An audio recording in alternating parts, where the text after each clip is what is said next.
Well, today I'm doing a special background, even though I got like the better background for the Tifa video.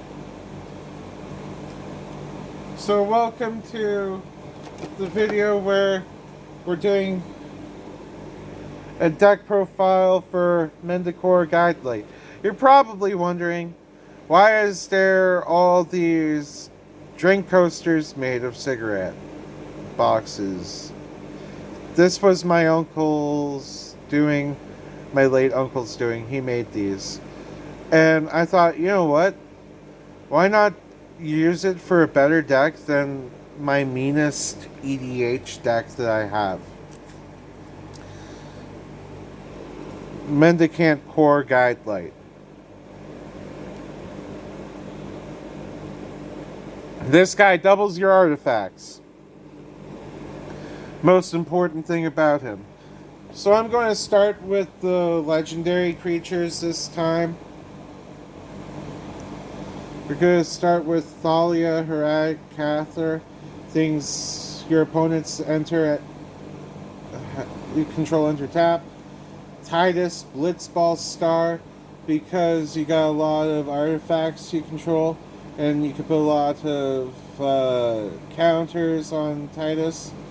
And yeah, he also taps things. Even oh wait, this is a regular creature. Oops. Wrath Capuchin. Ship's Mage. Gives your historic spells, aka your legendary creatures, and your sagas and your artifacts flash. Absolutely barbaric. You can't believe it's an uncommon. Ultima. Origin of Oblivion. Make your opponent's lands tap for colorless.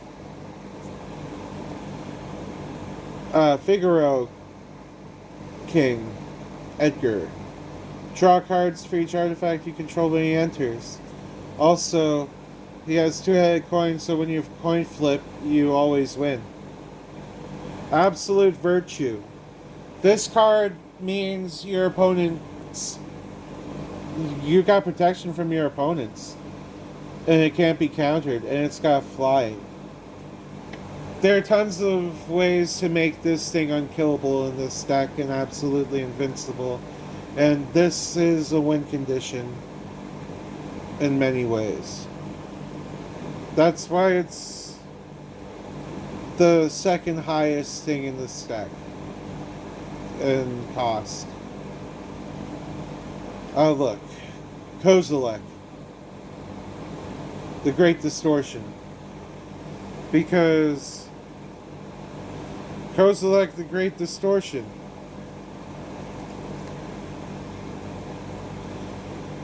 What can I say about him? Other than he's really damn good.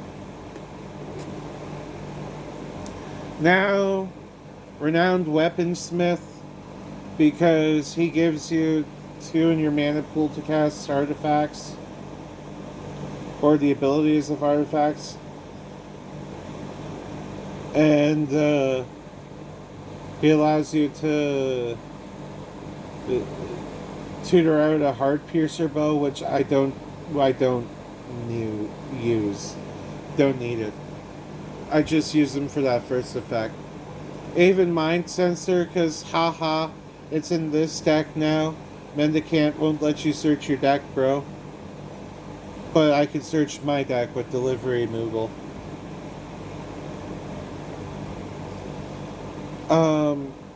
Now there's the Aven Wen guide. Gives all your creature tokens you control have flying and vigilance. It itself has flying and vigilance. This card gives all your creatures flying and lifelink. Victory's Herald. And yeah, the thing's pretty mean. Now time for the two last creatures of the deck. I mean, the two last legendary creatures of the deck other than Mendicant himself. Here is Skrelv, Defector Mite. Love him in this deck. And Marvin, Murderous Mimic. The best card in the deck. Oh, yes. He has the activated... He has all activated abilities of all cards that don't share the name of this creature. So... he allows you to triple your artifacts. Ain't that insane? Merchant's Deckhand, artifact creature. You'll notice that a lot of the creatures are low cost here. Mirror Retriever. Gold Mirror. Silver Mirror. Plague Mirror. Mirror Welder. Mirror Galvanizer. Solemn Simulacrum. Mirror Kinsmith.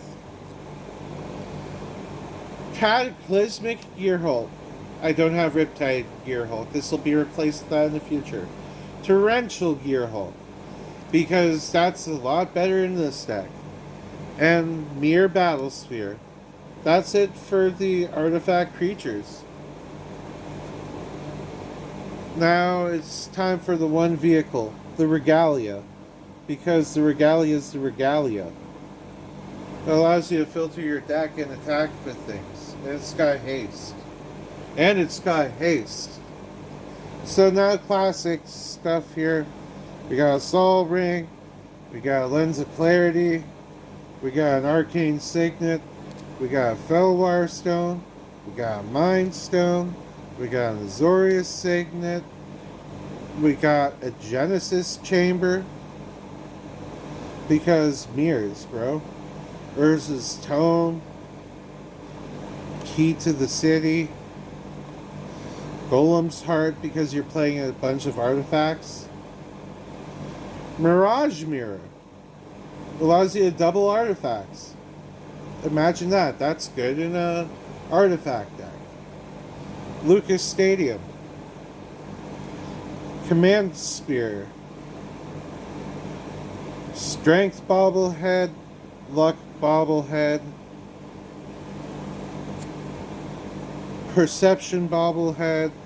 Charisma Bobblehead. And Agility Bobblehead.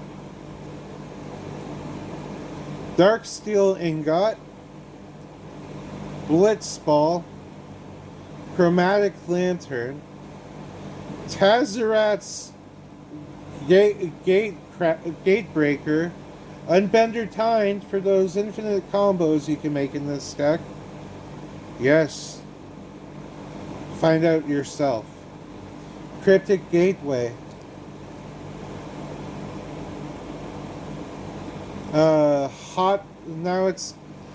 Now it's time for...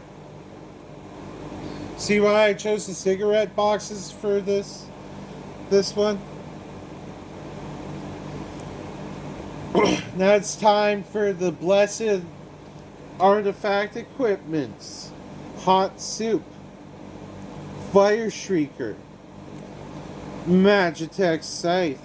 Machinist Arsenal. Which, spoiler alert, if you create 3 of these things and attach it to Mendicant,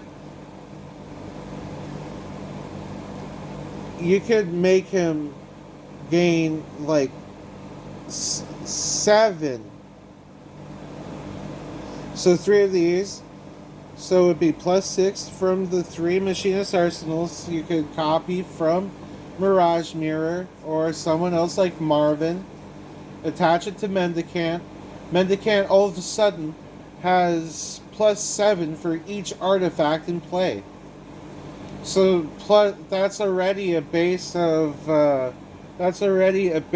21 just for Mendicant himself. And the 3 machinist arsenals. And that's not even counting the doubling shit. Like, it's insane, this deck. This is the most competitive deck I got.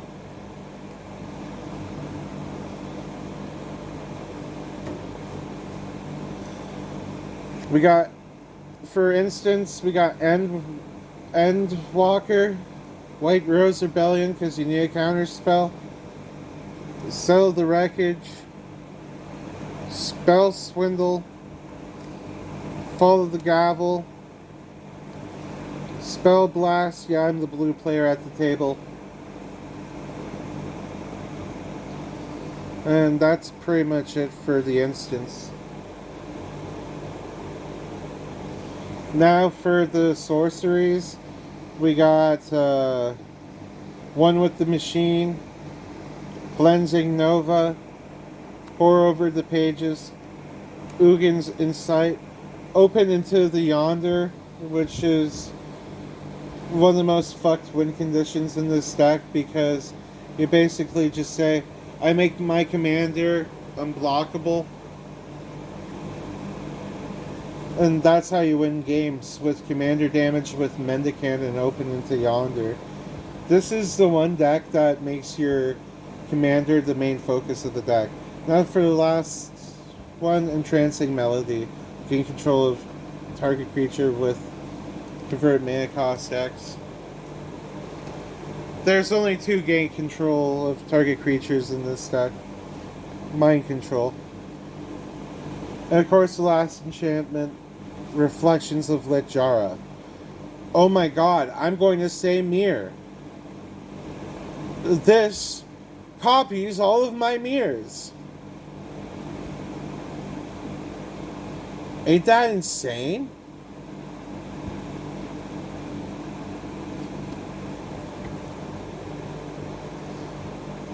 You could copy your mirrors a total of fucking 5 times in this deck.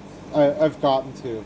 Copying 5 times your mirrors. Command Tower. Inventor's Fair, because this is an artifact deck. Sequestered Stash, because this is an artifact deck. Temple of the False God, because why not? Urza's Factory, Urza's Mine, Urza's Power Plant, Urza's Tower, because, you know, all these tap for colorless. Oh yeah, 2 more tap for colorless. Zalfrin Void, and last but not least, Golden Saucer. They all synergize with Ultima. Ultima means I could tap when I tap my colorless sources, I double my colorless sources. This deck is never mana poor. I have made the perfect never mana poor deck. How am I playing on 2 lands hands and still being the biggest threat at the table? So, spoiler alert, the Golden Saucer. You remember the King of Figaro I showed you earlier? Flip a coin. If you win, create a treasure token. Then you could sacrifice 2 artifacts and draw a card. But you want to use the Gold Saucer with the King of Figaro, so you always create treasure tokens. You get free treasure. You get free treasure, brother and sister, and her, and them days, and you know that vibe.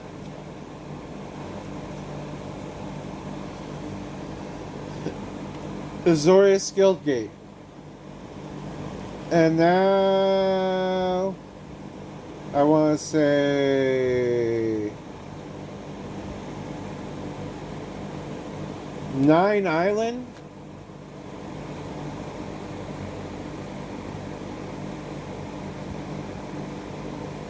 And 9 planes.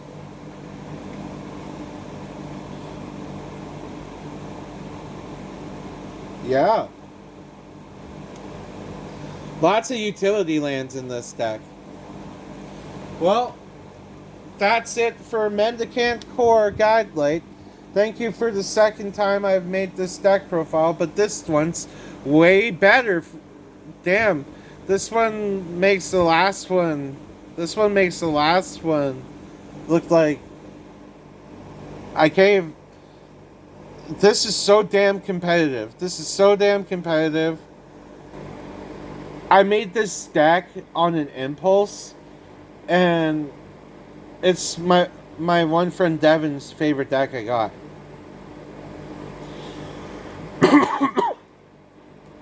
He says it's the most fun he's had playing Magic the Gathering in a card deck. And I can't help but agree.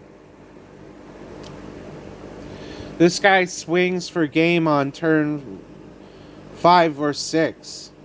And I don't have to summon a bunch of dragons or anything like that.